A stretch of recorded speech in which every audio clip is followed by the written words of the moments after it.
What is happening out there, Roto Scouts basketball fans? Happy Wednesday?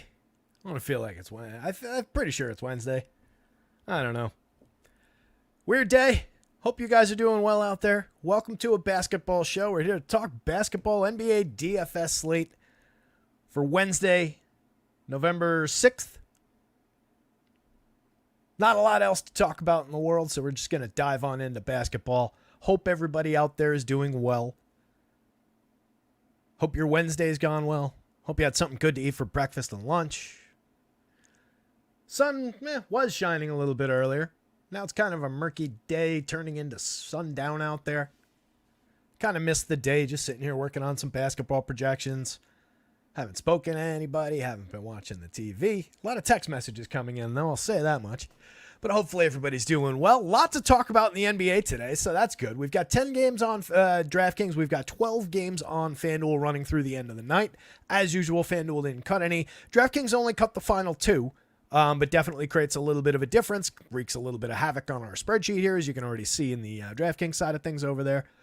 I'm rerunning the DraftKings sim. When I popped it in here, a couple guys didn't go through, and it was most notably just Brandon Miller, who I don't think is going to be at all impactful with a rerun here. But the ownership that I had it loaded up against, for some reason, he was at 0 ownership, and he should not have been. And usually I spot check it, and I just didn't catch it. So that ran through. So that's what we're looking at here. But I think we're fine to just kind of start the show with this loaded up. It should be done in a second with the rerun anyway, probably before I get through the Vegas part of it.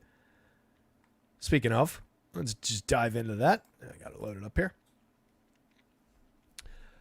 Pistons at the Hornets, a couple of high-end guys at the very top of both of those teams, but nothing really crazy popping off the board. We'll see what we get as far as some of the popularity against the public ownership goes in our top 150 in our sims. But really, I feel like that's a pieces and parts game at 200. Hey, go lie down, please. I feel like that's a pieces and parts game at 221. With a 2-point spread. You've got the big man situation with Charlotte. There's, would you please? Joker's here. Joker's excited about the slate. Good boy. Go lie down, pal. Poor guy. So both Richards and Williams out again for Charlotte. Maybe an opportunity to exploit that situation a little bit. But really, 221 point total. It is a close game, so maybe we get a nice hard-fought game as far as like the entire slate goes, with games that maybe you could expect a little bit of OT run, or at least competitive down to the last minute. Close spread at least gives you something to work with. Orlando and Indy at 227.5 point total. A lot of missing pieces on both sides of that one. 5-point spread.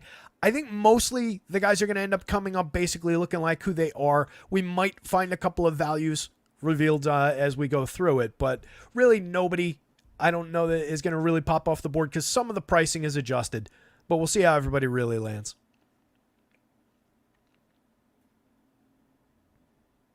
Eric McQuarrie says on the site, of course, in the CSV download, could you do us a quick favor and include minutes with your projections? I can. I've been holding off on doing that. I don't love including minutes because then it just creates a big conversation about where I'm projecting the minutes. And, I try and project minutes. Of course, I try and do them accurately. But I try and get them a little bit conservative, but that's also why I'm a little bit late in the day with some of it. I like to let some things develop. But then in the mad rush to get things with changes in that last hour before lock, I don't want to have to constantly be, going back and forth with people answering questions about where the minutes land. So that's why I've been reluctant to. But it's a fair point. There is value in having them. I get it. So, yes. Dennis also asked me to add the standard deviations, and I'll get around to doing that as well. So, yeah, I'll get both of those things in there for you. Where are we? Knicks and the Hawks. I just eyeballing FanDuel when it went in, it looked like we were getting at least some Jalen Brunson, and there's definitely some good pieces from the Knicks side of things. I expect Josh Hart is going to go right back to being a piece on both sites. The Hawks just kind of land in an are who they are situation for their current roles. I don't really foresee anybody jumping off the board on that one. 226 point total. Knicks favored by 7 on the road. should handle their business pretty efficiently against Atlanta, but a lot of topside on the Knicks. Golden State and Boston State. Let's get BU in here and have them play the Warriors. The Boston Celtics, are favored by 6.5 in a home game, 229.5 point total. We've obviously got some high-end pieces there. We've got Jaylen Brown still missing from the Celtics. That's going to create some situations. Most notably, Tatum is obviously going to look very good. Derek White is going to look very good. We had Neemias Queta start that game the other day as a little bit of a late slate twist. If you were using my projections, you should have gotten at least a chunk of them. We'll see what they do at the starting center position today. It could be Cornette, it could be Queta, but there should be some value down the board with the Celtics either way. That one looks okay, 229.5, and you know that, regardless of what they've been doing, regardless of what that point spread might say, Golden State is a team that could, on the right day, hang a little bit with the Celtics and give you some upside. But I hate the way that team, as we've talked about all year, is handling their minutes right now. Basically, everybody getting about 28 minutes and spreading it down through 12 guys.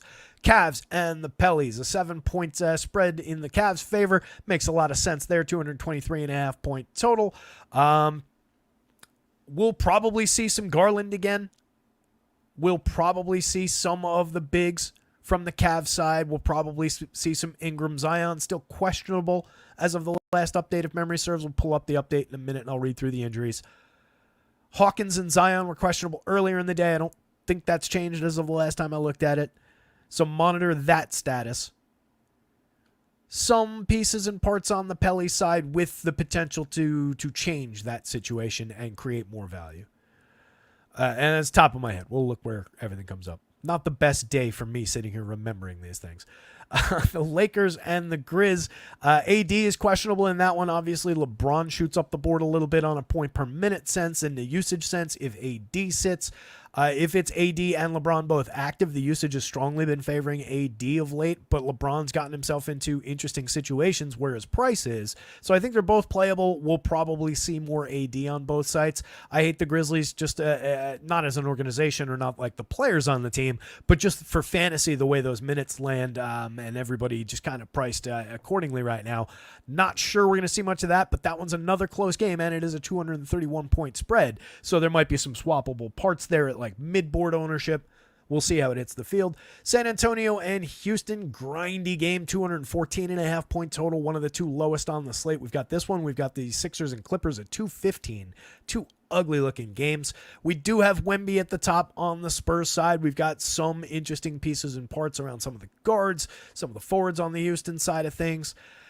Maybe some Chris Paul. There's no Sohan now. The Spurs are severely shorthanded, so we'll see what we get out of that one, but it's not a good game environment for DFS success at all. The Rockets pretty heavily favored at 6.5, and just again, a 214.5 point total on a 10 or a 12 game slate. You could just kind of bypass that outside of maybe some upside shares with some guys. The Bulls, the Mavs, Levine's questionable there. That's going to create a lot of downboard value if he doesn't play. For most specifically, I would assume, but you can spread it out and get excited about a couple of those guys. We're getting to some Io. We're getting to some Kobe White already. I think Levine's probably in the mix since he's projected in right now. He did go through shoot around this morning, so we'll find out what happens with that situation. I feel like it's trending toward him playing, having gone through shoot around, honestly. So maybe not a spot to get too excited about if he's out there, but it is a very playable game on both sides. So you can conceivably get to pieces from the Bulls, even though they're 9.5 point dogs in a 237 point game. That's the highest total on the slate at 237. 236.5 at the end of the night for the FanDuel slate with the Raps and the Kings is kind of interesting. We'll see how those compete for ownership. I suspect we're going to have a lot of some bonus on the FanDuel slate. Obviously on the Mavs side, Luka up top, Kyrie for a solid mid-range price, and then they're missing a couple of gigantic pieces in their front court. So we're going to see crazy value around what's his face, the highest owned guy on the entire slate. My brain is failing me. Najee Marshall. I almost said Kenrich Williams. Najee Marshall is the most important player on both slates. We had him the other day on a little bit of a minutes uptick, and he ended up playing way more minutes than I expected him to. He nearly played 34 minutes that day, put up 38 FanDuel points. He's a reasonably decent points per minute player, so he's just dominating shares right now from Dallas because he should go right back to that 34 minutes. There's no PJ, there's no Lively. Gafford should always also be a huge piece from the Dallas side of things. Then you've got Luka and Kyrie up top, like I was saying. The Miami and Phoenix game looks like an are who they are spot on both sides of that one. I don't really foresee anybody crashing the top of the percentages as we go through it, but we'll probably see some shares of Booker and Durant. We'll probably see a few shares of the Miami guys. OKC in Denver, we've got a big piece with Jokic. They're missing both Jamal Murray and Aaron Gordon now. A lot of downstream impact for Denver. We'll probably see some value guys. We've been getting some Christian Brown anyway when he's been allotted minutes, so with a little bit of uptick in expectation, we might see him a little bit on the board here. The OKC side, I'm not sure how much we see. Very solid team, but a little bit of a matchup impact to them. 223.5 point total going into Denver. They're 7-point dogs in Denver. I don't love the OKC side, and I think I'm under compared to a couple other sources. Philly and the Clips, again, this game, I really don't like the game environment. Paul George back with the Clippers. Had him, I'm sick of getting lied to by these coaches. He went out and played 32 minutes the other day. When they were saying, oh, he's going to be impacted for minutes, I had him at, I think, 24, 26. Full expectations of minutes for him. On the Clip side, you get the the usual setup for where they've been right now. Maybe we get to a little bit of Harden, but that is an ugly game environment at 1.5. I like the spread between those two teams. I could see that being competitive down to the last minute, maybe pushing into an overtime and getting a little bit of a bonus. But even if you get an overtime here, that's just going to put you back toward where these upper 20s games are. There's really not that much for that game. The last game is going to be interesting. Again, I expect we're going to see a decent amount of Sabonis. We might have some Fox on the Sacto side. It'll be interesting to see how Toronto keeps up. I'm not sure if we get to RJ. 11-point spread in Sacramento's favor, 236.5 point total there. Definitely a juicy total. End of the night just on FanDuel, but we'll see. Trey saying a lord of value. I love it. Najee for the win. Beyond the rabbit hole. Yeah. Yeah, embarrassing not to be able to conjure the most important player's name on the entire slate, but I was glad that we were ahead of him the other day. If you used the projections the other day, you should have had some when he played that 34 minutes. I had him in a few lineups, and he didn't destroy the slate, but at a very, very cheap price. He is a nice little bargaining chip, and now we've got him projected for full minutes, so should be really interesting. As you can see, he's crashing 96% of the top 150 on both sites. Let me actually grab that new DraftKings sim, and we'll dive in. It's done. Dishes are done, man. Name the movie. They actually remade it recently.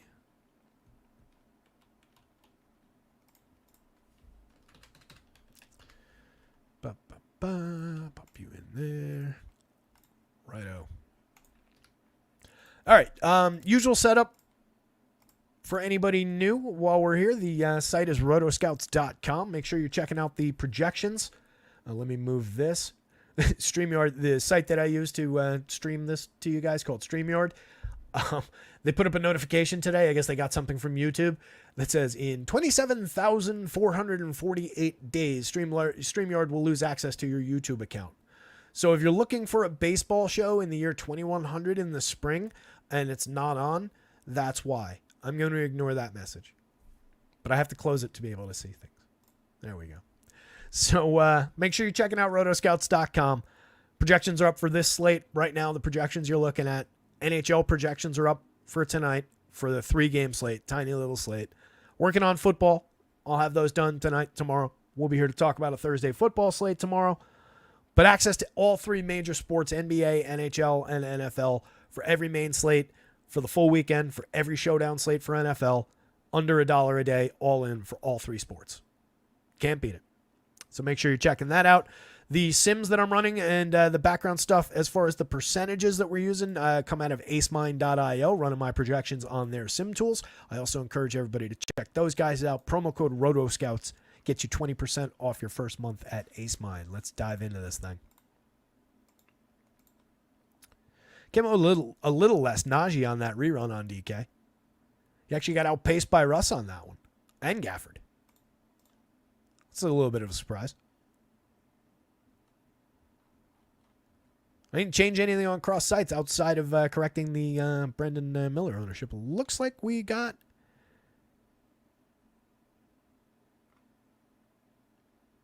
Why is that giving positions? Oh, were you guys here the other day? Remember when I said on Thursday's show when I'm going to be confused about why there were positions listed here? Somebody remind me that I had copy-pasted positions into those spots. Thanks for the reminder, assholes. That was me being confused.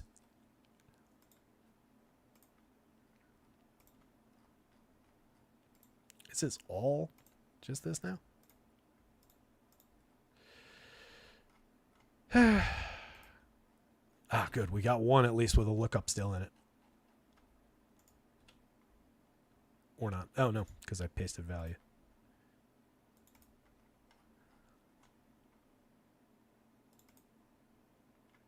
Go on.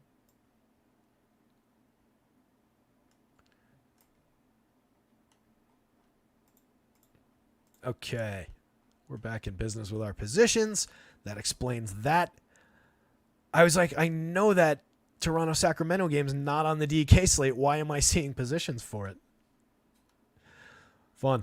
All right, we're going to sort by DK positions again, but we're going to have some, we're going to sort by FanDuel positions again so that those cross-site players come up. We're going to the guards, and we'll have our separated players are up here on FanDuel because we are in this column. We're filtered for FanDuel positions. We're sorted by DraftKings results.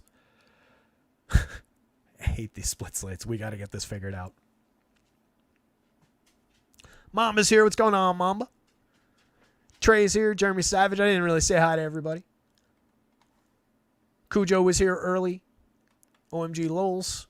Eric McQuarrie. Eric, I answered your question about that.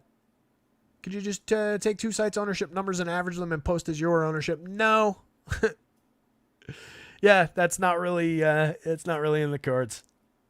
Yeah, I honestly have never been able to truly crack ownership in like an effective way outside of just being able to like sit there and say like, all right, this is where I know this guy's going to be owned. And you can kind of fudge it with the sims and use the sim results and run like a blank ownership sim and see where that gets you. What I might do is talk to the guys over at Ace Mine and see what they're planning on doing as far as, or what they are currently doing as far as ownership, because I think they've been running some. But yeah, that's a tough nut to crack. But what I don't want to do is go out there and use other people's and average it. It just doesn't feel right. Wouldn't want to be selling that too, you know.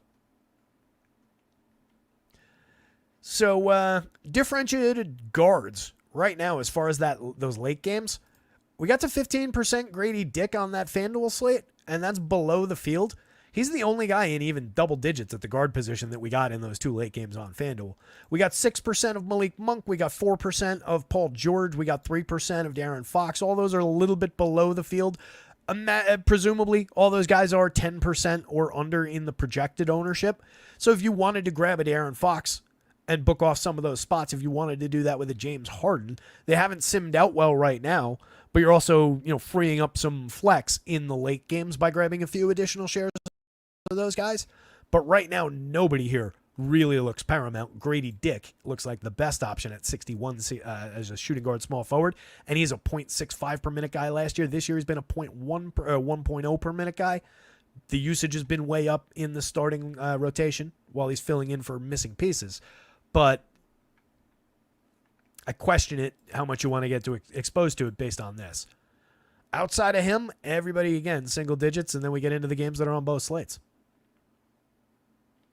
This is shocking. 6,400 for Russ. We got him below the field and only at 8%. On DraftKings, he's at 90% at 5,000. That's a massive price difference, obviously, site to site. I was expecting less Russ on FanDuel. I was not expecting Russ in the single digits. I want to see what that ownership looks like right now. That's an interesting ownership undercut. Russ obviously getting a ton of minutes right now in the starting rotation with Jamal Murray out. He's going to have additional opportunity, presumably, to create points and do his thing out there. So, all right, it's what it looks like. It's an undercut, but it's not as dramatic. And again, it doesn't look dramatic, but I was thinking that maybe it would be a case where like it doesn't look totally dramatic, but it is like a 3 times undercut, and it's not. It's more like, you know, a handful, 4 or 5 percentage points below the field, but it is below the field on Russ. Where you want Russ, again, 5,000 on DraftKings, that's a killer value. 6.70 in the value scale. On FanDuel, he's fine at 5.17. DraftKings, we're usually looking for 5.5 or higher. Look how he compares to everybody else at the guard spot. 1.07 per minute so far on 23.5% usage. And that's with a 42% true shooting percentage so far. There's a lot of upside for Russ. Not a fan, but at this price, in that spot, the way he's simming out, you definitely want to have some. And that's against gigantic ownership. The DK ownership that ran against, I won't give you the number, but I'll tell you a range for it anyway, like usual.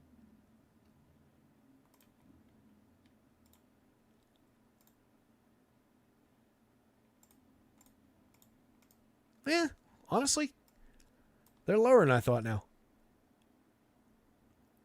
Might have caught that last lowering update. That's 3 times the Russ. Feel free to chop it down to 2 times the Russ. But he looks fantastic to me. And he sims out even better. So, I don't know. I feel like the field is behind where they've got the field projected. That feels way behind to me. Kyrie's coming up kind of interesting. He's been a 1.10 player on 24% usage. The usage is down by 3 points. 1.22 last year on a little bit more usage. But again, a lot of missing parts for Dallas. Not among the guards, but just more work to be done for everybody. So you could conceivably see Kyrie clawing back a little bit of usage. Take a few additional shots, make them. That said, we are below the field on FanDuel and we're below the field on DraftKings. Looks like a little bit more given the shading of those 2 arrows. This is probably a lot closer to the field, the 27% there versus the 29, probably a harder undercut. Call it around, 1 in 4 lineups though on both sites. So he's a piece for sure. Multi-position eligible among the guard spots on both sides. Derek White, a guy I definitely expected to see, and I'm glad we got to a lot of them, 37%. Continues to take a nice bump when Jalen's out, 7,200. Still not quite expensive enough. He's been 1.08 on 20% usage so far this year. That's up from 101 on 18.3% usage last year. We got a little less than the field at 24.6% on the DraftKings slate. But again, that's fine. You can get them in 1 in 4 lineups and be perfectly happy with that. If you wanted to take them up to the field, I do think there's enough believable ceiling there. We did get Chris Paul. Not on FanDuel at all. I didn't mean for that to rhyme. But I'm going to do it again this time. I'll stop. On DraftKings, 23%. It's below the field, but that's a chunk of Chris Paul that I wasn't necessarily expecting to see. 5,900 is okay. Getting him alongside Russ Westbrook, going with kind of the old guard at point guard is, I got to stop. It's kind of looks believable here. I'm really interested in the outcome of that one. I don't know that both those guys are getting there for us, but we got a lot of both of them. Again, a little bit of an undercut on Paul, but if you wanted to take this up to the field, you wouldn't be completely shooting yourself in the foot. But keep in mind, it is a 10-game slate, and you want to have room to spread out some shares in your odds and ends spots where you're getting, heavier exposure to some of the big spends at power forward or center, and not to this range, and then or you're getting to this guard range and you're forgoing those values. So, Mikal Bridges just level with the field on FanDuel, but a little bit more exposure to him on DraftKings, but again, an undercut to the field at 21%, 20% of Doncic, which again, happy to see him. Big player like that getting a 20% chunk is nice. Tell him this is probably going to be mostly Starsy Scrubsy builds when we pull it up, because we've got some expensive pieces up top here, and we've got known value already. But that's a nice chunk of Doncic. If you wanted, the field's probably, 25% there. If you wanted to take it up to that much, you're fine. That's about where we are on FanDuel, and we're level with the field. And as always, Luka is a player of the nature where you can take more of him and build a little fort on a hill and call it Fort Doncic, and that's the position you're taking today. When you're talking about a guy who was 1.64 per minute FanDuel last year, he's 139 this year on just a 1.5 less usage. But we know that there's 2-point upside there. We know that there's 80, 90, 100-point upside there. Remember, I think in FanDuel scale. So, getting a few additional shares of Luka on any given slate, fine. But again, big slate, you don't necessarily want to be investing all those shares and all that salary in those lineups into that play. He does come up fine on both sides, though. Cade looks like a hard undercut on FanDuel at 22%. Honestly, no major loss in my opinion. He's fine. 118 last year, 116 this year on a slight uptick in usage. In nearly 36 minutes the other day, he put up 43.7 FanDuel points. That's exactly where you would expect him. It's basically exactly where I've got him projected today. It's a hard undercut, but not quite so much on the DraftKings slate. But that is a definite undercut on both sites to Cade. Should have no problem being who he is today. I don't think it's a bad spot as far as like the game goes, as far as his ability to score and do his thing. I just think where he lands in ownership at price and everything. And again, we are getting him. This is 22%. That's 17% over there, but the field is way out ahead of that. So it feels like one where we're just kind of reining him back in toward, what more reasonable expectation and what math is dictating here. Guy that I like on FanDuel, Jalen Brunson at 40%, on DK 14.6, and a little less than the field. One of our bigger upticks from the field on the FanDuel slate. 8,600, the price is down on Brunson a little bit. Production's been down somewhat. He's at 113 FanDuel, 118 DraftKings so far this year. It's on a slight uptick in usage. 1.24 per minute last year. It really, really feels like, to me, like a spot where you want to be a little bit ahead of the curve. Not that the field's not getting there, but getting him at a cheap price and rolling the upside dice feels like the right thing to do here. As I'm thinking about the Knicks, I thought of Campaign, and I remembered that I forgot to read off the injuries. Let me do that real quick. Campaign was questionable as of a little earlier. Not sure if anything's been updated in the background in the last little bit. Nope. The most recent thing was Rui, and I haven't updated that on the site yet. Rui got upgraded from doubtful to questionable, so we'll see if he goes. Would be a little bit of an impact to some of the projected Lakers minutes, obviously. All right. As usual, we've got quite the list. So going back for a moment, probables. Cody Martin. Brandon Podziemski got downgraded from probable to questionable during the day, so shaky there. Trae Young is probable. Austin Reeves, D'Angelo Russell, Josh Giddey, Jalen Smith, Patrick Williams, Bradley Beal, and Paul George are all probable. Brandon Podziemski, LaMelo Ball, Andrew Nembhard, Campaign, DeAndre Hunter, David Roddy, Karis LeVert, Jose Alvarado, Jordan Hawkins, Zion Williamson, Anthony Davis, Luke Kennard, Dylan Brooks, Tari Eason, Zach LaVine, and Kevin Huerter are all questionable, so some impactful names there. And then the outs, it's a similar list to what it's been. Aja Thompson, Nick Richards, Mark Williams, Daquan Jeffries, Paolo Banchero, Wendell Carter Jr., Isaiah Jackson, Aaron Nesmith, James Wiseman, DeAnthony Melton, Jaylen Brown, Kristaps Porzingis, Precious Achiuwa, Mitch Robinson, Bogdan Bogdanovic, Kobe Buffkin, Vic Krejci, Cody Zeller, Max Strus, Dean Wade, Herb Jones, CJ McCollum, Trey Murphy, DeJounte Murray. Rui, again, moved up from doubtful to questionable. Let me actually upgrade that while we're here.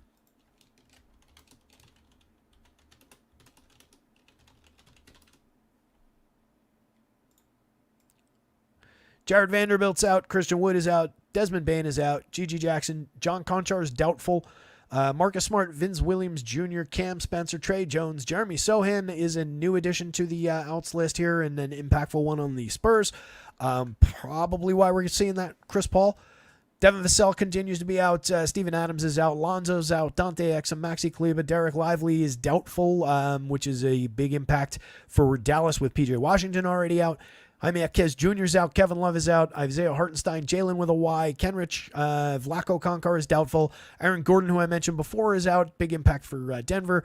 Jamal Murray continues to be out. Joel Embiid is suspended and out. Mo Bamba is out. Kawhi Leonard is out. PJ Tucker, Scotty Barnes, Bruce Brown, Kelly O, Emmanuel Quickly, Devin Carter, and Orlando Robinson. Blacked out there for a minute. So those are your ins and your outs, guys.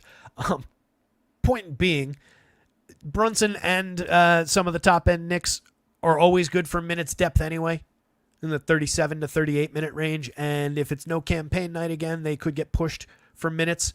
Not sure if Matt Ryan's going to be active for the Knicks tonight. They signed him this week. They signed a couple other guys, but they sent them to the G League. Not projected. I don't think he's even on the slate because he wasn't on a team.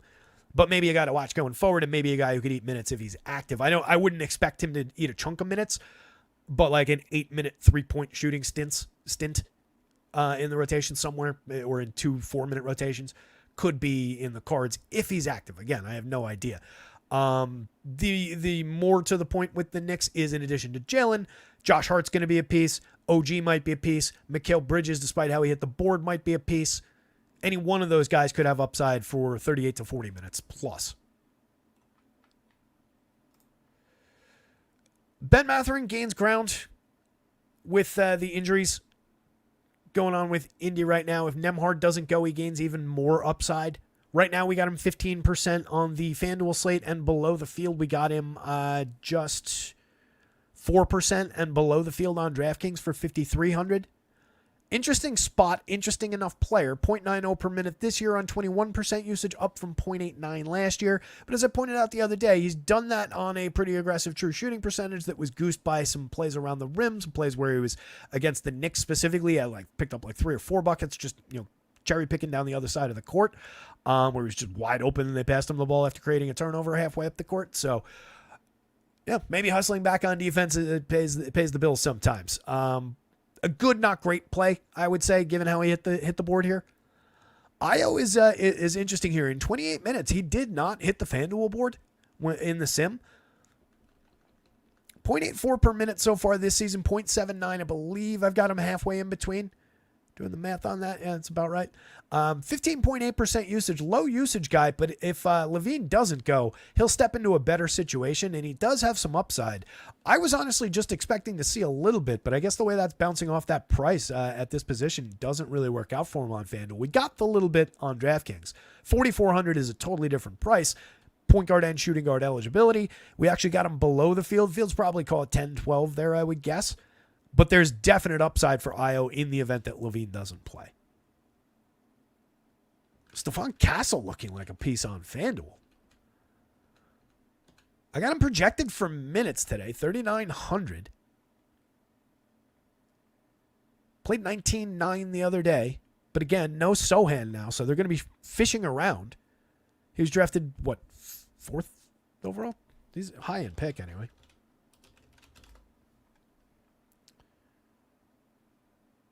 What was his...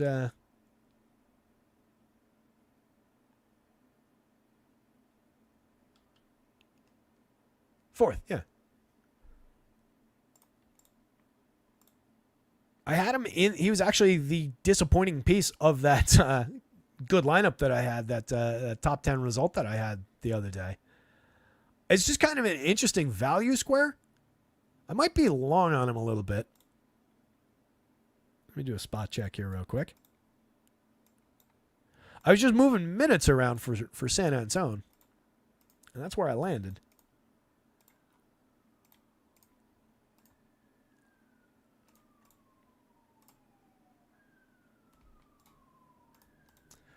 That one's in the same range. You know what would be a good indicator? Do we have a... Bear with me. Before I say he's a runaway and go put him in your lineups play, I kind of want to vet it. I was expecting to see him, but more in like the 25-30 range.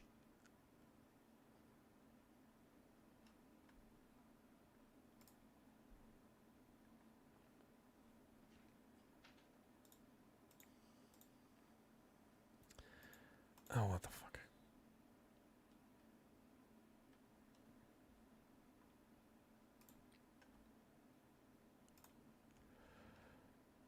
And where's that game? I don't know. How you guys feeling about that one? Trey loves OG. I love OG too. You ever sit and watch OG play? It's just a marvel out there. It's a pleasure watching him. I'm not going to say he's like the Juan Soto of basketball or anything like that, but like just as far as an enjoyment of watching somebody ply their craft at like a peak level, watching OG play defense is pleasure. We have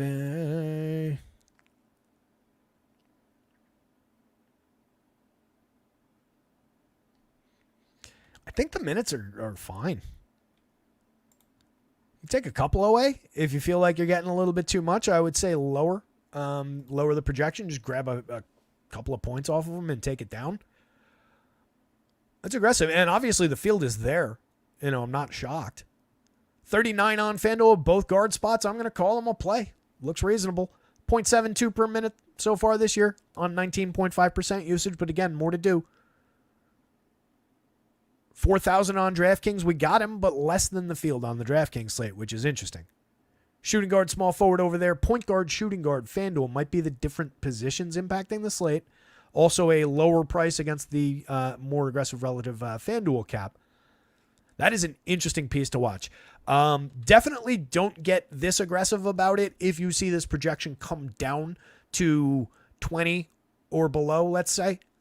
If he's 21, if he loses a point or whatever, just take what you get and play it like it's this kind of a relative mid-board value play or cheap value play. If you see him come down below 20 or below, that would be your warning shot to maybe get a little bit lower, and you're already getting below the field on DraftKings. Jalen Suggs is who he is. I think priced correctly now. 79 on FanDuel, shooting guard, point guard, 9.3% level with the field. On DraftKings at 69, we got him 10% of the time less than the field. That might be one that you're leaving on the table and taking a little bit of a ride with the Russ Westbrook and Chris Paul train at point guard there. That's probably exactly where most of those shares are going. So if you want to move some of those shares across, that's probably where they go.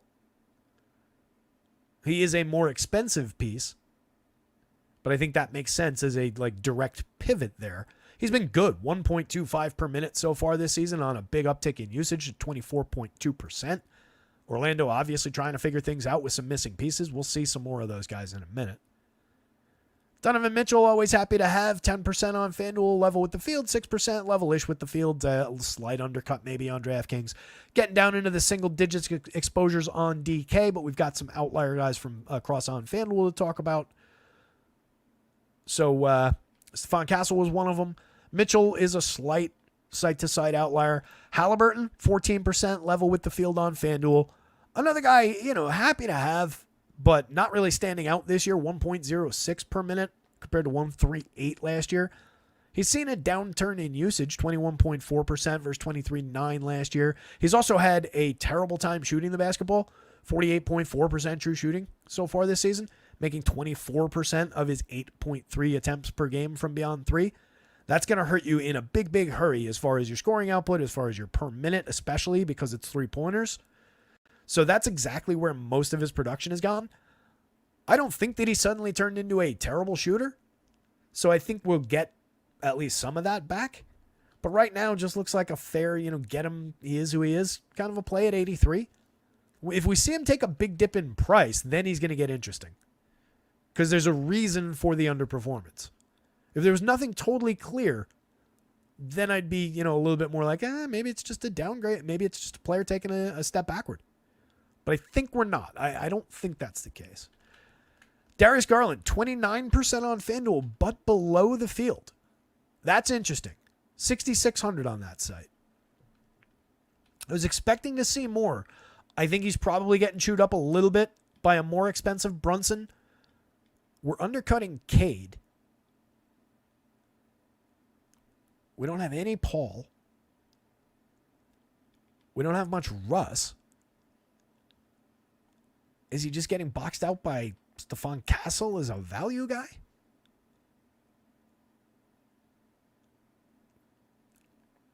It's not that we got none, but that's interesting. There's nobody down this way that's getting like a big... I was expecting we would be ahead of the field on Garland. We have been each of the last few times. 51-4 in 34.8 minutes. He was in most of my lineups for that the other day. 119 per minute so far this season. 26.5% usage. The usage is up like 1.5 points. And he's taken a directly commensurate leap with that. Looks very, very good. And honestly, wouldn't mind being level with the field. If the field's call it like 35-40, I'm okay with that on that player at that price. On DraftKings, he's 7,000 point guard only, and he doesn't really seem to matter that much. Does look like the field's getting there because I'm sure he's still getting talked about. But that price is kind of more correct. So just a few on DraftKings and probably leave him to the field a little bit. Interesting here. Interesting result in that sim. I'm curious if he would come up more if I reran the sim without changing anything and just, little results.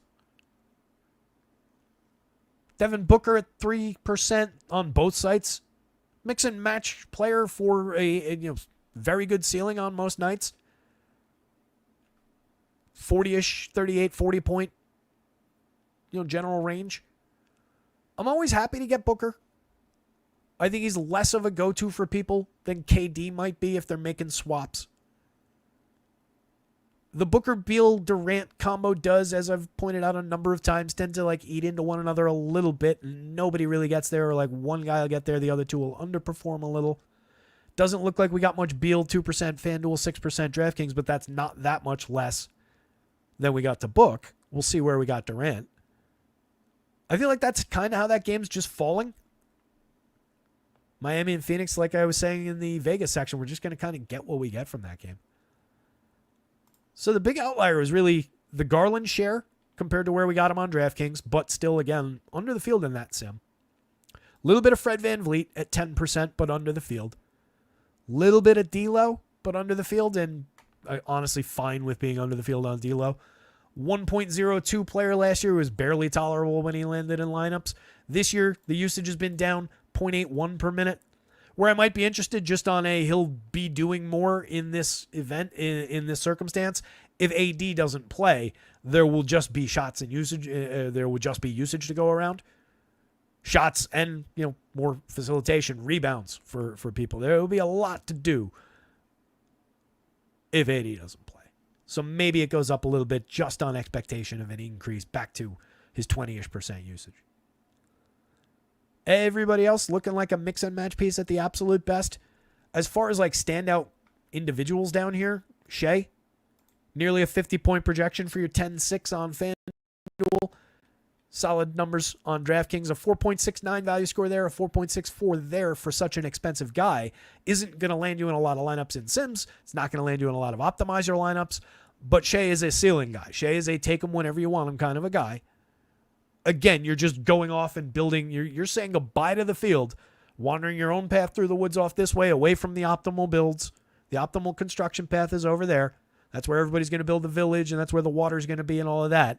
And you're choosing to be a weirdo living off in the woods and building a little hut on a hill over there and defending it and having a bunch of Shea. He's the kind of guy that could pay off that kind of a play. You could end up building your little hut on a field, on an oil field or a gold mine.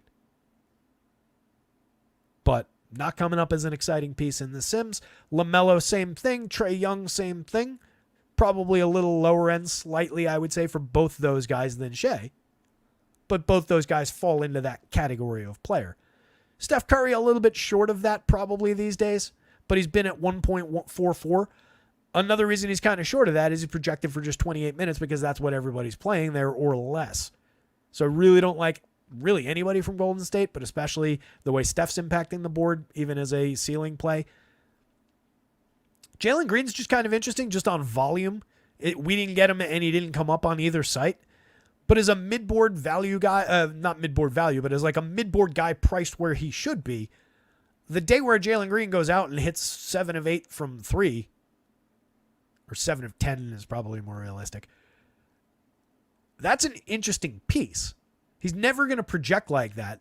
But if you're looking for guys that are like onesie, twosie pivots as you're making lineups, if you're hand building and like, all right, I've got 75, but the world is on, whoever from above him in exposures, that's a reasonable guy to pivot to because he does have a little bit of ceiling on the days that that shot's falling. But obviously you want to be living up in this area. I don't think I have to tell you guys that. Again, the only real outliers, Grady Dick, a little bit of Malik Monk, single-digit exposures to all those guys in the last 2 games. Let's jump to the forwards and centers. What I'll do real quick, let me add everybody back. Just because the positioning is different across sites, let me do a quick look at guys. These are all different eligibility. We would spot them as we sorted for forward here anyway, but might as well since I thought of it. It looks like most of the relevant guys, maybe some of the single digits and onesie, twosie types, but it doesn't look like we lost anybody relevant in that conversation because of positional filtering. We do have the big Sabonis outlier that I was expecting. All right, so site to site, your biggest difference is probably going to be this 58% of Domantas Sabonis that we got against the field, and that is a monster kick up above the field. And that's a player that I love getting that on. Gotten a lot of Sabonis early this season. He's been down a little bit in usage, 20.6%. He's been down a little bit in production at 1.25 per minute, down from 1.38, 22% usage last year. But it's a player who fills the stat sheet on any given slate. He's got triple-double upside on any given slate. 37 minutes because everybody at the top end for Sacramento is playing that much. They're like Knicks West right now. It's great. So we're getting a bunch of him. You can see a couple spots behind. We're getting a little bit of DDR. Less of anybody else except for Grady Dick, who we talked about already. So this is your monster outlier piece on the FanDuel slate. And I am happy to take a big chunk of Domantas Sabonis. And worst case scenario, if you're putting a big chunk of a spendy guy into your lineups, and blocking off a big salary spend there with a good play, then as things change through the night, you'll have a lot of maneuverability off of that play. Not in like a getting off of that play, but being able to move some of those shares out and spend up in spots that you were previously saving and then level his spot off. So it's a really advantageous position ahead of lock.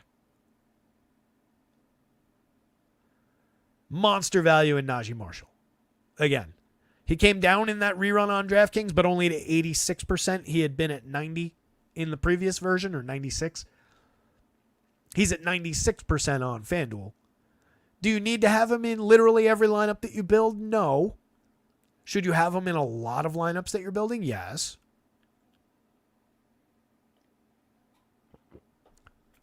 Even if he's not good.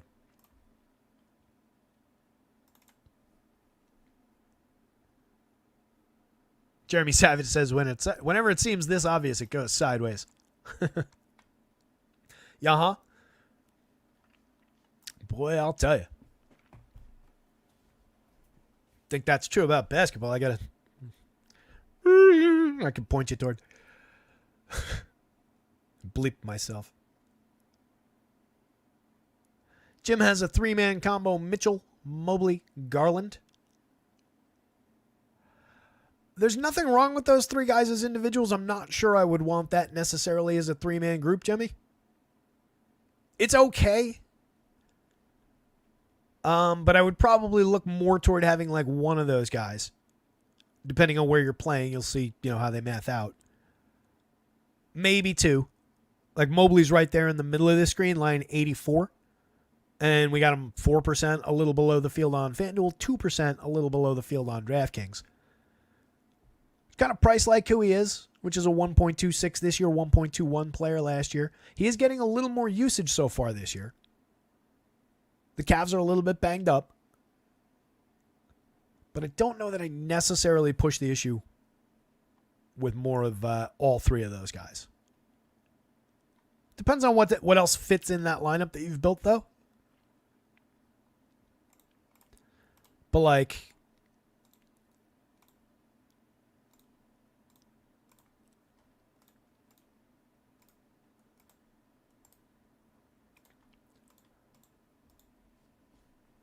out of the three, Garland on FanDuel is the biggest piece, and we got him a little less than the field.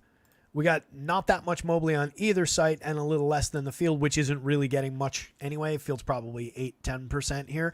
And then we only got Mitchell level with the field, FanDuel a little bit below the field, DraftKings, and only 10%, 6%. So I would say not a one of those guys outside of Garland, FanDuel maybe, really looks like a good piece. So mashing three medium pieces together, probably not getting you where you want to go. But you didn't choose, like, in a vacuum, you didn't choose three bad players. Those are three very good NBA players. So you did nothing wrong. It's just not the way I would go. Stick Najee Marshall in one of those spots and see what happens. So Gafford's going to be a huge piece. Again, we're sorted by our DK exposures here. Oh, and I forgot to refilter. Hit the like button. Ask any individual questions you want. If there's ownership or minutes or whatever you guys want to call out, injuries you want to discuss, let me know. It's more fun to play back and forth when you guys participate. And as always, this is a dialogue, guys. I'm not trying to sit here lecturing.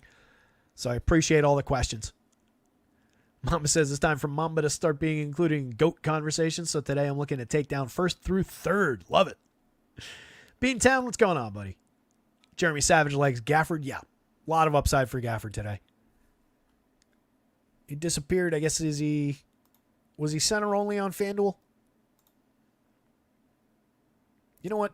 I'm going to add center.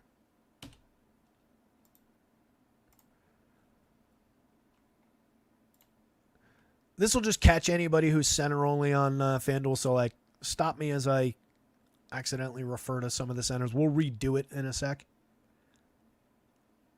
But, like, yeah, Gafford center only on FanDuel. Center only on DraftKings, too. All right, never mind. We'll talk about him there. Thought he got caught up in the positioning. So, Najee, 96% on FanDuel. Played 33.7 minutes and put up 38 FanDuel points the other day. He was a 0.85 per minute guy last year on 15.8% usage. He is not a super high-end guy, but he's not one of these guys who's going to step in even on low usage. He's not one of those guys who's going to step in here and give you 0.52, 0.66. He's better than a Malik Beasley on a per minute sense. He's better than a Harrison Barnes on like a per minute sense. That's why he shoots up the board like this when he's priced at 39 over here at small forward, 34 over here, both forward spots. Again, you can undercut these sim results for sure if you want to.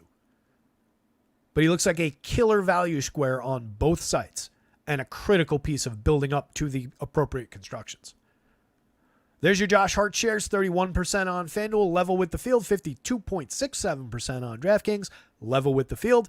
Love Josh Hart. I got nothing really to say bad about him. He stuffs stat sheets. He's not necessarily like a top-end scoring guy in any one category, but he fills every single category basically every night, and he plays a ton of minutes. He's your most likely Nick to play 40 minutes tonight. I've got him projected at 38. He's been averaging 36. Last time out, he played 38. 29.3 FanDuel points was in a little bit of an underperformance. Last year was 0.83 per minute. This year, 0.91 on a little bit more usage so far.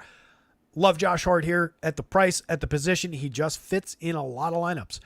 Peyton Watson hitting the board on FanDuel, 77% over there. 3,700 power forward only. Expectation of some minutes going there. I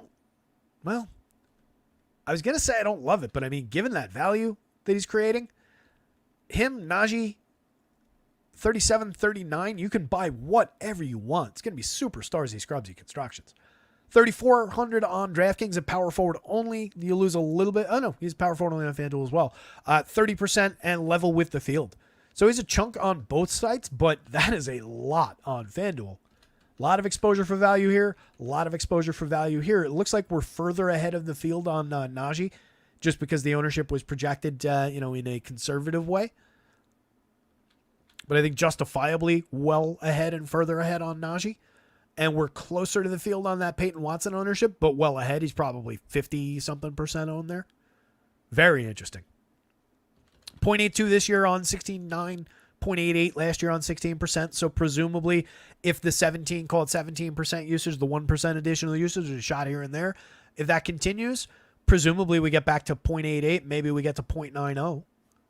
But just the expectation of minutes in the shorthanded Denver rotation is pushing him to value right now. Jason Tatum is a superstar who gains a lot of upside in a per minute in a usage sense with no Jaylen Brown there. 52.5, one of the top projected players on the slate, one of the top owned stars of the day. Basically level with the field on both sides, 17 FanDuel, 22.6 DraftKings. He's pulling down 152 per minute on DraftKings, 148 per minute on FanDuel. Fire away with Jason Tatum. That's a player where if you want to take a bigger position, you're doing it more aligned to you're like the weirdo who lives outside the village but associates with the village that was built off the optimal path, right? You've taken a little deviation if you grab more than that, but he's got a monster upside. You could also be building on, fertile hunting grounds there if you're doing that. So happy to have more of him. I think he looks great, and I'm going to at least take that much of him. Bridges and OG, we just talked about them before, just referring to them in the guard breakdown. We got plenty of Bridges on both sides, 11% FanDuel, 21% DraftKings, but just basically level-ish with the field. OG is a different play across sites, 59 on FanDuel, both forward spots. We got them, but only 3%. The field's probably 8% there. We're under the field on FanDuel. On DraftKings for 5,000, both forward spots, we got them a ton. 21% of the time, level with the field, 5.94. That's a player that I think you just take your 21 or so percent on OG. Same thing on Mikal Bridges. Same thing, you take your 30% Josh Hart. Just go level-ish with the field. If you like one more than the other, and for me it would be Hart, you can goose those shares a little bit. But I think it's best to play kind of all of the Knicks, but not necessarily like all in the same, lumped in the same lineup. A lot of lineups are probably going to have one or two, though.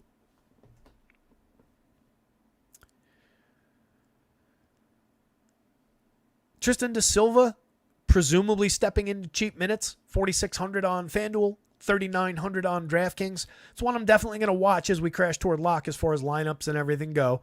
But he played 33.8 the other day. He put up just 14.6 FanDuel points. So far, this has been one of those 0.65 type guys. It's exactly where he is. 14.8% usage so far. But again, somebody that cheap with the assumption of minutes, with the assumption of opportunity, at 39 on DraftKings, both forward spots, we got him 16% of the time. That's a little bit lighter than the field there. And we got him level with the field at a non-relevant share on FanDuel. I think it's a good, not great spot. But maybe if things change, it could either go away or improve. We'll see what happens with Orlando. Pascal Siakam just kind of looks like who he is, 6% on FanDuel, 15% and below the field at 7,600 on DraftKings. MPA on DraftKings, power forward and center, so there's a little bit of flexibility there that probably buys you those additional shares, but just an is who he is spot for Siakam. LeBron, again, if AD doesn't play, you'll see LeBron bounce a little bit in the projection based on an idea of additional usage, based on mostly the usage. He's not going to see more minutes necessarily from that, but he should definitely see more usage. And as we talked about the other day, between the two, it's kind of reversed. LeBron, whatever you want to call him, he went from 28.5 usage last year to 24.2. AD went from mid-20s last year to like 31% so far this year. So presumably LeBron would get back his like 28 to 30% usage in the case where AD doesn't play and look like a pretty good piece at 94,900. We got him still right now. 12% on FanDuel, field's probably around 15, 18, 14%, same thing on DraftKings.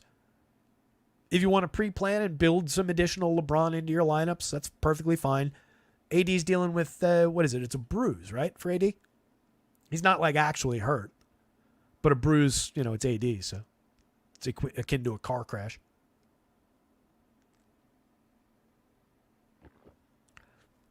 James Perkins. I am going to guess Gafford based on our outcomes here, but good question. And that's one I kind of was wondering about. Just because Goga's always a thing. Hold tight for a minute. We're about to jump into the centers. Stephen Cunningham. Gafford, Najee, lock. I got no issue with it. I usually am a little hesitant to like go to 100, and lock is a word I don't really like using in a DFS sense. Be weird if I didn't like using it in another sense. Make sure that the door has been rendered impenetrable, please. But yeah, I mean, if you're looking for two players from this slate that the math suggests you could be perfectly fine locking into all your lineups, those are probably the two.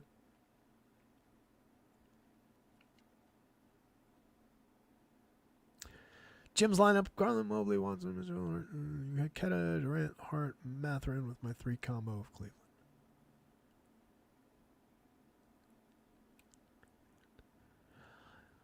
I would see what it buys you to flex around with the Keta, Durant, Mathurin, and one of the Cleveland guys while using either Gafford or Najee, and most preferably Najee in that lineup, Jim. And see what that buys you if you can upgrade Kevin Durant into a higher end star, into a Jason Tatum, I think is worth doing. And that probably buys you that. And it gets you away from having the three guy from Cleveland. I think you're okay with 2. If you keep, whatever your preference is as far as the 2 to keep. I would keep Hart. Mathurin's all right. But that's one that like you can maybe flex around a little bit. But yeah, I would move some of those pieces around. Move one of the key value guys in and move some of those pieces around. See what it buys you upward from Durant and how that fills out around that specific pivot. And go from there. And feel free to report back. Let's see. Outliers FanDuel. Once we get into the single digits here, let's just go through some of these quickly. AD, while projected in 10% on FanDuel but below the field, 8% harder undercut maybe on DraftKings, but still probably only in like the mid to high teens over there. Austin Reeves, a mix and match piece on FanDuel. We got more of him, and he's probably more owned by the public on DraftKings. 6,100. Another guy who could benefit if there's just a void of, again, 31.5% usage going around. Everybody's going to benefit on LA in their main group of players. MPJ didn't really get on FanDuel. Kind of a surprise. 6,800 over there, though. At 62, he's a more relevant piece to the DraftKings slate. Both forward spots, we got him 9%, but below the field there. He's been a .88 FanDuel, .91 DraftKings player per minute this season on a little bit of reduced usage. .94 per minute last year on more, and should at least go back to last year's level of usage tonight, if not beyond. Again, a couple of big holes for Denver. So MPJ maybe a little bit more viable than it might look here. I would definitely have around this 10% on DraftKings, and you could probably get a little bit more. Jalen Williams is who he is. Spot 12% FanDuel. Ben Mathurin again 15% FanDuel. Looking fine. But I just think that the uptick, or it's not even a gigantic uptick now. 0.90, 0.89 last year. I think he could start getting a little trappy, right? Our FanDuel value is already down below 5 at 5,400. Little flex around the guard and forward spot. On DraftKings, he's below the 5.5 mark, and we got him even harder undercut to the field at 4.67. So, still with a 64.2% true shooting percentage for the season, he's already just leveled off to like last year's per minute production. That could be trappy. Wemby, a massive, any given slate monster. 34-1 the other day, put up 78.1 FanDuel points. Triple-double, quadruple-double, 5x5. with 25 points. It's all in play for Wemby on any given slate. 1.53 per minute so far this year on a little bit of a haircut in usage. 1.71 last year, but a direct path back to that and well beyond on, again, any given slate. Just not a great game environment. That's a low total, and it's going to be a grindy, defensively oriented game there between San Antonio and Houston. So not one to get crazy overexposed to. And we're undercutting the fields kind of hard here. Undercutting the field a little bit more gently there, but under on both sites. Booker, we talked about. Jimmy Butler didn't really come up. Everybody in Miami Phoenix is just looking like who they are, kind of plays odds and ends and, maybe pivots. Right? There's nothing wrong with pivoting into some Jimmy Butler at 1.13 with 22.8% usage. There's nothing wrong with pivoting into Booker. There's nothing special looking about those plays right now.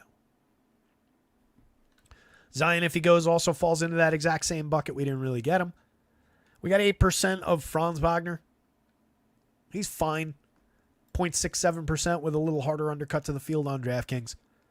117 this year, up from 105 last year with more to do.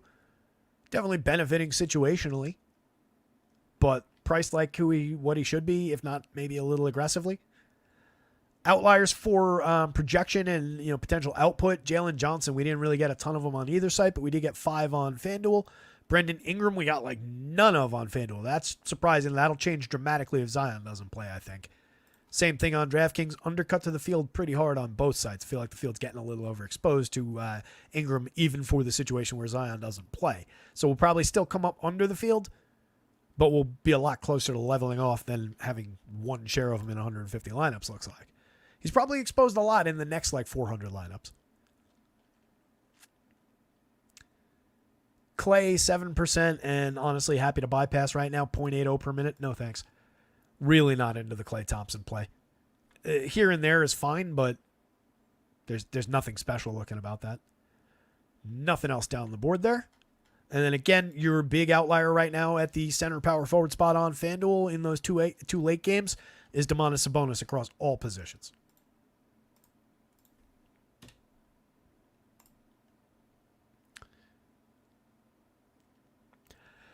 Sleep, I don't love Keldon. Did I breeze past him in here? He's got to be in here, right? Just in a point per minute. The opportunity will be there, but we've seen this before with Keldon. 0.95 per minute last year, 0.79 this year. 17.5 in 28-1. I am 28 minutes. He's projected around 23 fantasy points. If you wanted to kick him up 3 additional minutes and put him at 31, it's not inconceivable. I still don't know that it would really give him that much upside, though. You're talking about DraftKings. He's a 4.65 value there, 5,300 at 24. Comparable play. That's a different position. There you go. It's slightly different because whoever we're about to talk about there has different as shooting guard, small forward. But it essentially makes him Christian Brown for you, and we didn't get to Christian Brown on DraftKings. Right? If you gave him that additional 3 minutes, he would jump from about 23 DraftKings points to about 26. He costs the exact same at 53. They share small forward owner eligibility. Maybe you'd get him a little bit more than this, and he'd be like a 5+, 5.07 value score-ish. But he'd still fall short of the 5.5 and change that we're looking for. He'd fall short of a lot of these guys still. Yeah, Keldon's one that I am really usually pretty hesitant to say go smash that spot. Again, a few shares based on expectation of more to do is fine. But I kind of am really iffy on that specific player as far as what the output looks like, what the ceiling looks like. James, absolutely. Yeah, Westbrook, fire away. That said, we did get him a little bit less than the field on, and thank you, Sleep. Yeah, especially against Houston as well. Yeah, and so ends out. That's what's changing the situation for those San Antonio guys. But again, that opportunity for that specific player doesn't really lead me to want to chase the 214 game where they're dogs against a pretty good defensive team that's going to be just a grindy game. The guy we were seeing upside from that game was Stephon Castle because he's crazy, crazy cheap. But if those minutes go away, if things change, that's going to go away too. And then really don't like anybody from that one. But going back to what you were saying. Yeah, Westbrook, James, for sure. But we did get him a little bit less than the field. The price has kind of risen. But the opportunity is tremendous for him to take a lot of shots, play a lot of minutes, and then you just kind of let the pieces fall where they may because it's Russ Westbrook. So his pieces are going to be scattered all over the place if you run that 1,000 times. All right. Are we sorted? We're not sorted. Here, just to put that back on the table for you. There's Westbrook. We got way more of them on DraftKings than we got of them on FanDuel. This is triple the field's projected ownership on DraftKings right now. Feel free to come down from that height. I think I probably would. But I'm pretty confident in saying I'd have like 80 plus in 150 lineups on DK today. At least right now.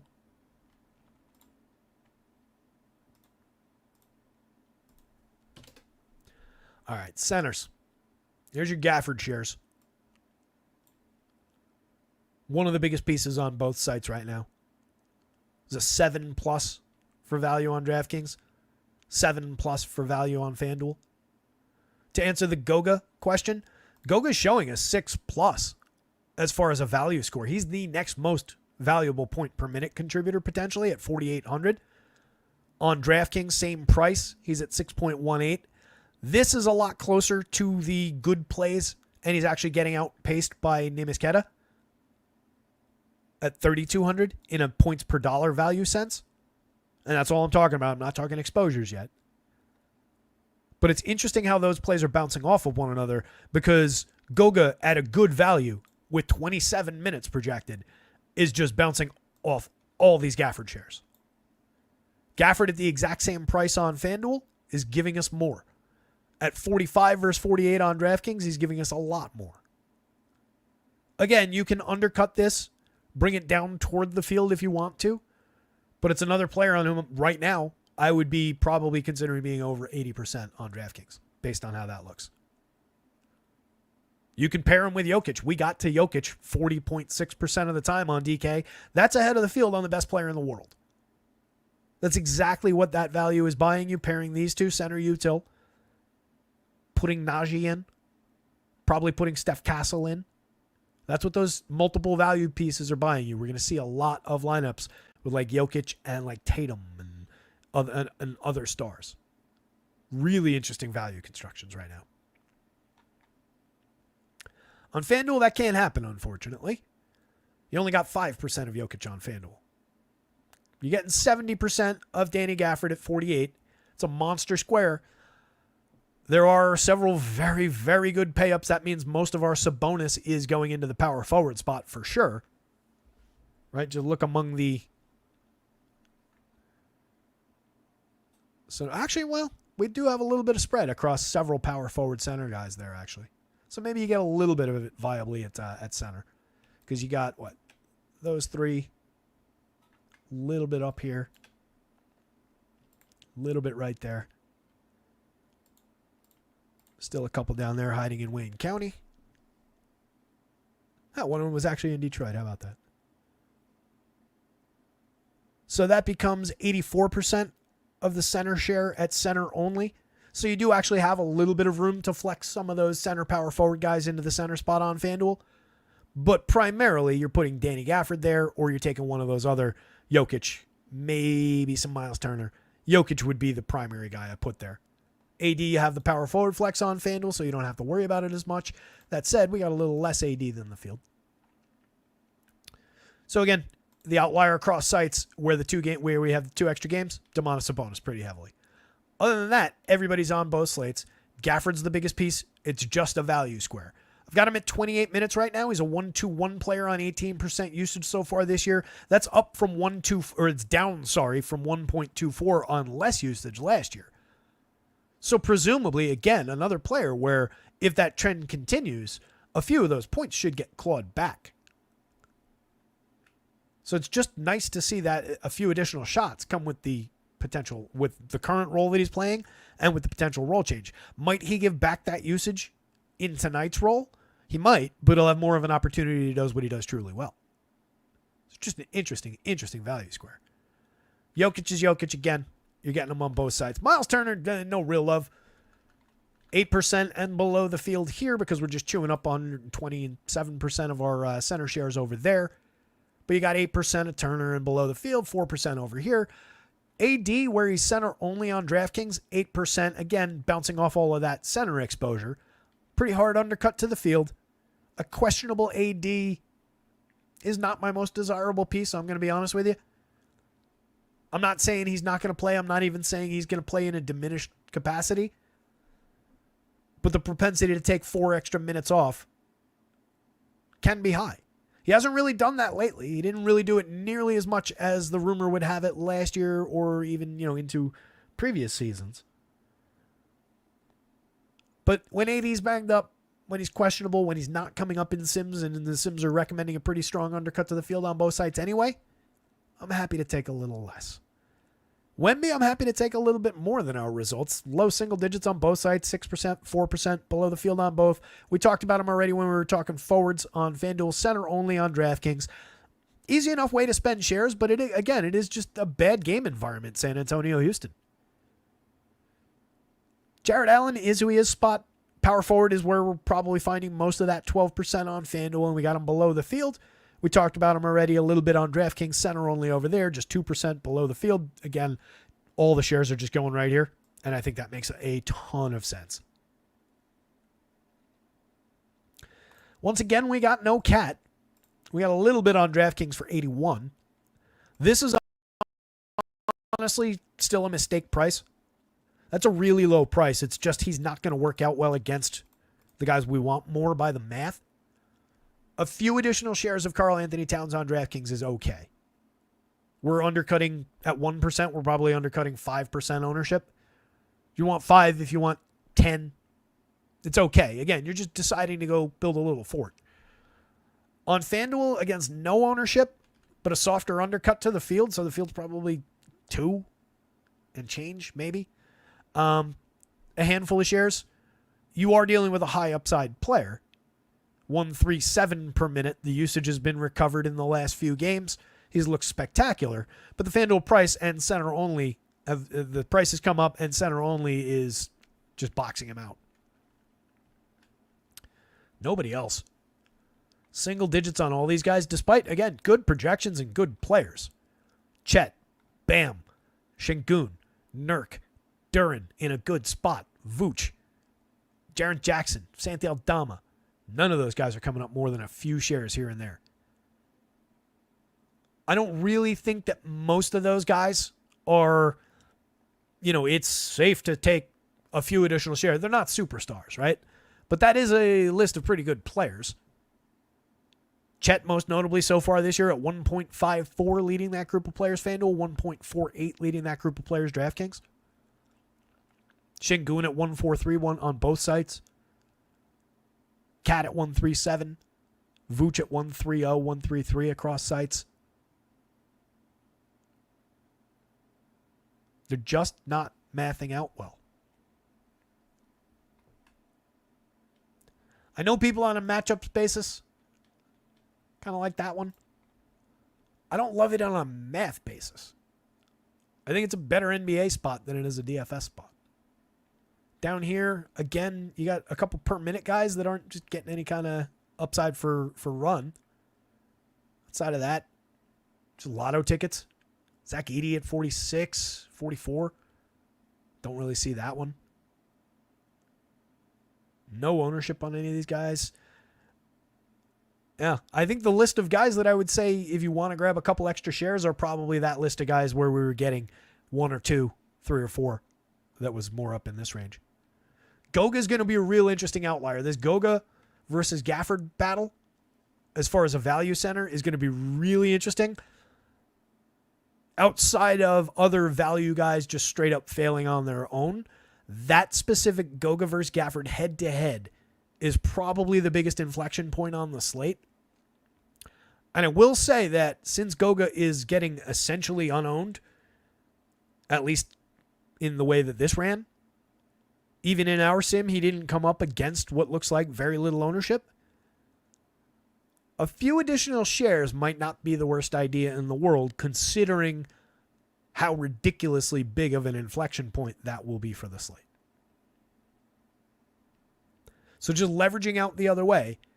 And if you're looking to get away from, I don't want 70% Danny Gafford, but I'm all right at 55. I don't want 87% Danny Gafford, but I'm all right at 65. Might want to consider popping at least a solid chunk of those shares directly into some Goga. Monitor lineups, monitor news, make sure everything's kosher. Goga's apparently starting per power. There you go. It's encouraging, as we were talking about. We did talk about Da Silva as a potential interesting piece because he's cheap. So it's good to see he's getting that starting run. That was one of the lineups I was waiting for, so I'm glad we have it right now. It's 5:30. That's great.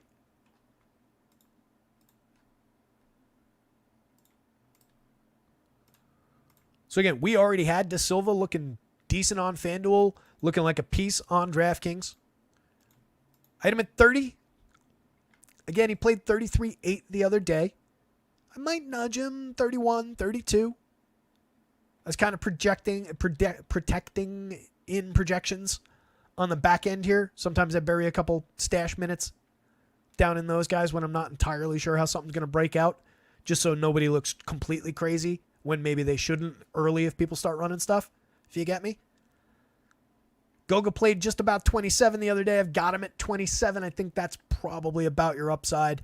Everybody else just kind of in is who they is spot, but or who they are spot.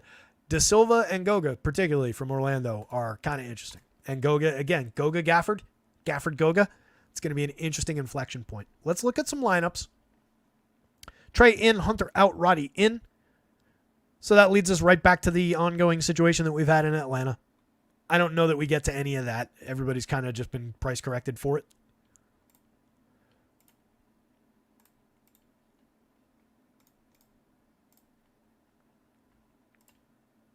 DraftKings. Again, San Antonio lineup one to watch. Stephon Castle, I have no real issues if you want to make some undercuts. Look how starsy scrubsy that first lineup is. Jokic and Luka. But Castle, Da Silva, Danny Gafford, and Najee with Russ and then Tobias Harris. If I could swap like a Tobias for a Josh Hart or somebody.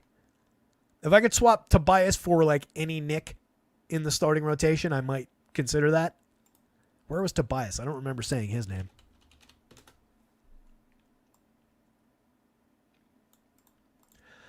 On DraftKings, which is what we're looking at 5,800, we did get him 12.6%. We did undercut the field a little bit.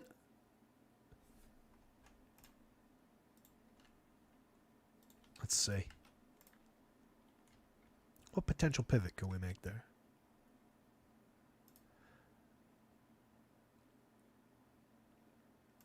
He's 58, so you can't get Hart. You can get OG, and then that frees up 800 of money. I probably could have just gotten away with just saying 800. I think you guys know what it is. That's not an uninteresting DraftKings pivot out of that top line up there. Saving 800, moving up the board to a guy that we got 21% of the time and level with the field at a higher value score with swappability between both forward spots. That's kind of interesting. I don't know who else I would want to swap out, though. Maybe if you could upgrade one of the values into like a mid-board for a little bit of safety. Because again, if you're taking this down by 800, where are you spending it? Because you're already spending it all here, and then those are the value guys. So if you could maybe like nudge up a Westbrook, well, Westbrook's great on DraftKings. If you could nudge up a Gafford, I don't know. It's really difficult to identify what you would want to change out of that as far as those values go, because that's creating that opportunity. Interesting first lineup there. But super starsy scrubsy in an ongoing sense. That second one does use both Marshall and Gafford, which we're going to see all over the place here. I would say overall that's more balanced, though, because it didn't go to the dual superstar. It went superstar and then couple very good players. 2 Knicks made that lineup, and then you got the Russ, Gafford, Najee value train. Peyton Watson getting into that lineup is a good value square.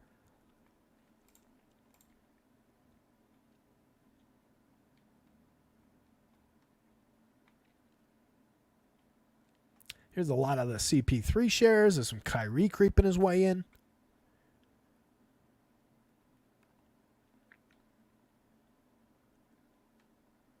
I tell you what, I actually will course correct a little bit in the way I'm describing it, though, because even with all these values on the board, some of these at the very, very top do look a little bit more balanced.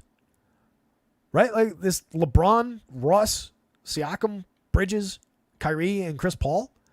That's just a straightforward balanced lineup. And that one actually only uses Russ and Peyton Watson as far as the value plays go. That's a weird outlier lineup. This is a weird outlier lineup. This one uses Najee and Peyton Watson. It's interesting that there are paths to the top of the very, very top of these results that include neither Gafford nor Najee and don't have Goga or any of the direct outlier pivots. Watson is a big part of those, though. He was in both. Really interesting. The way value's breaking right now, it'll probably all get erased and changed completely. But right now, this might be the most interesting slate we've had this year. Straight line of Russ down this guard position, basically, by the way. This one gets through with no Russ. Got Suggs. Got my cousin Deuce. Justin De Silva. Najee. Gafford, all 3 value plays there.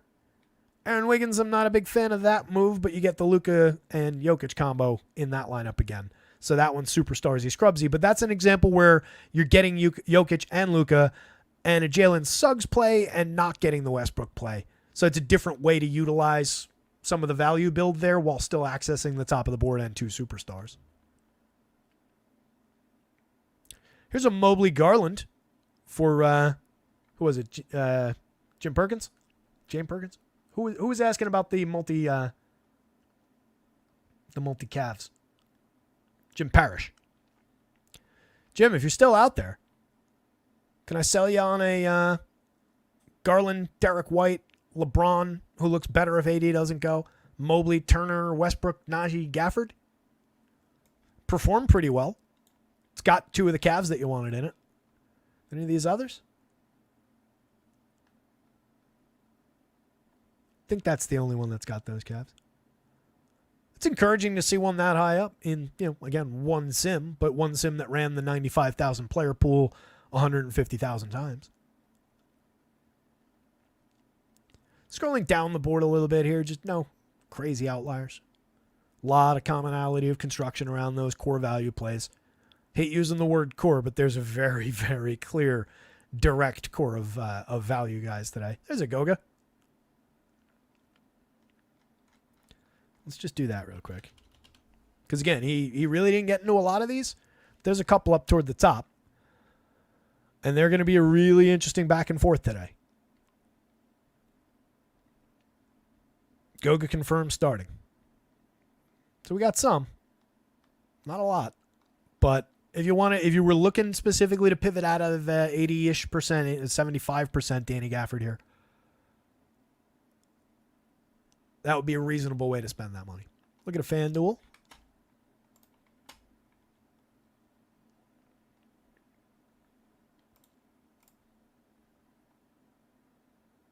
This Castle play is killing me. I hope you guys can tell. Again, 4th overall pick. I'm encouraged that other places seem to be also getting there. He was in that lineup that I had the other day. I should like him, but he only put 19 points in that lineup. If he'd done a little bit better, I'd be a little bit richer. But kid should see run. He's got talent. He's coming up like crazy, and he's very, very aggressively cheap. But I continue to hate that game environment. So if you want like a tiebreaker, you don't necessarily want to ride with my takes or other people's takes, then as a tiebreak, that game environment is one to maybe explore getting away from.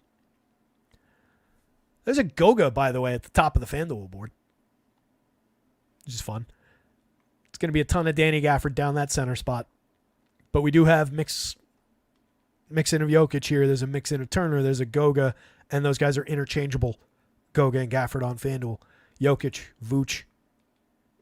Interchangeable loosely. Gafford's the better play. He's got the better value number. But given the ownership and the total lack of exposure right now by the field, there is a pivot to be made there. I hope I've talked about that enough. Peyton Watson coming up as a value square. Ton of Sabonis, mostly in the power forward spot as expected. Ton of Najee bouncing between the two small forward, depending on the lineup you're looking at.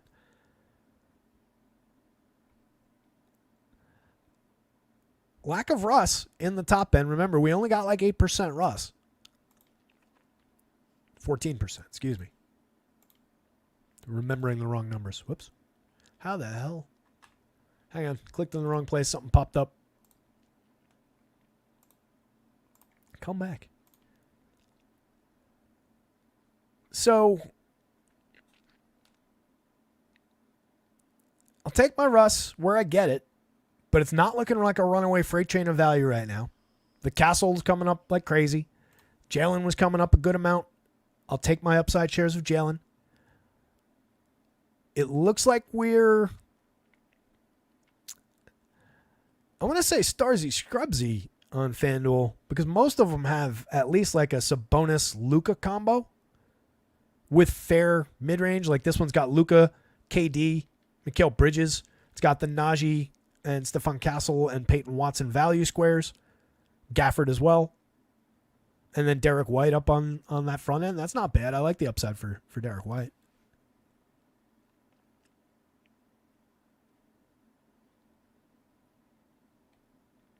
Yeah, it's kind of similar to DraftKings, I guess, where it's most lineups, like one superstar, and then a lot of pretty good players around the obvious values, which is a very common approach.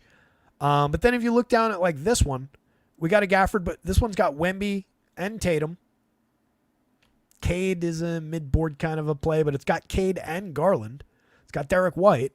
So you can get to a pretty star or B-plus laden lineup with just those three values or four value squares.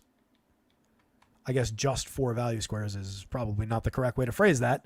There are four clear value squares that buy you access to a very well-constructed high-end lineup. A lot of Tatum coming up again. That's a spot to get aggressive about. So is Luka. I like Brunson. Jokic, where you can get him on FanDuel. Like FanDuel, that Goga Gafford situation does exist among the value spots.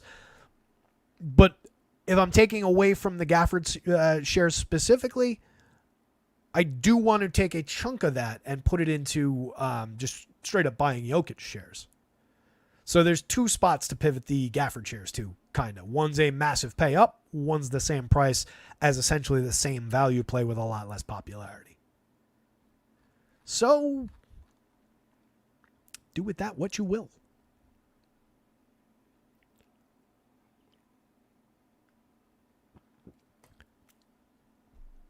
Sleep, I play almost entirely on FanDuel. If you see me on DK, it just means I threw one lineup into an interesting contest. Really don't play much on DraftKings. And upside of six figures. If that can be a fair answer. In one shot, under 200,000, above 190,000. I don't remember the exact number.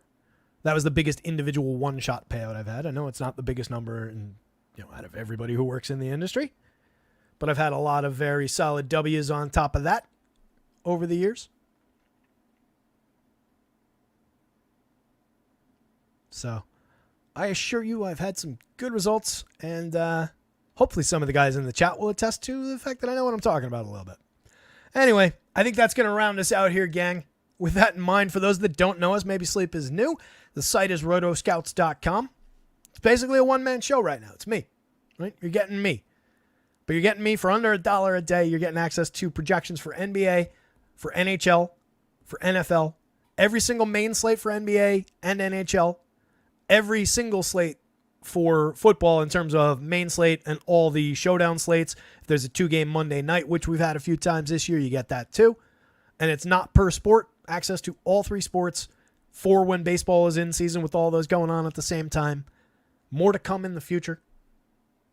Under $1 a day on a weekly, monthly, or quarterly plan. So you buy in today. It's Wednesday. You get 7 NBA slates, 7 NHL slates, Thursday night football, Monday night football, main slate football with all the content that I write, 20,000 word game by game article, projections, rankings, etc. Under $1 a day for access to all of that content from this Wednesday to next Wednesday if you buy in on a weekly. And that's the price always. So when you renew next week, it's not going to be, oh shit, I didn't cancel that. It renewed at $35. It renewed at $140. Your renewal is going to be the same price that you bought in on. I'll run promos at some point. Cut that price down even further. But the goal right now is to provide a really good product. Best I can do. Leading projections. I don't think you're going to find crazy mistakes in my projections that you don't see on other sites. I don't think you're going to find crazy outliers in my projections that you don't see on other sites. I think we're going to be very competitive.